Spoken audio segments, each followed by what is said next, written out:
9 March শেষ হলো ICC champions trophy. আর এই ট্রফি শেষ হওয়ার সঙ্গে সঙ্গে আমাদের ভারতীয় দলের অধিনায়ক রোহিত শর্মার ঝুলিতে জমা পড়লো আরো অনেক রেকর্ড।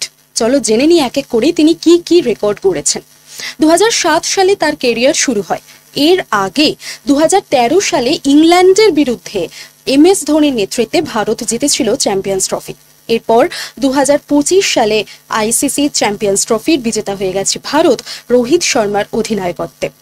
রোহিত শর্মার নেতৃত্বে ভারত সব থেকে বেশিবার জয়ী কান্ট্রি, ওয়ান ডে টুর্নামেন্টে সব থেকে বেশিবার জয়ী কান্ট্রি হিসেবে রেকর্ড করেছে। পাশাপাশি রোহিত শর্মা হয়ে গেছেন এমন একজন অধিনায়ক যার ঝুলিতে রয়েছে সর্বাধিক 6 রান করার রেকর্ড, যার সংখ্যা হলো 634টি।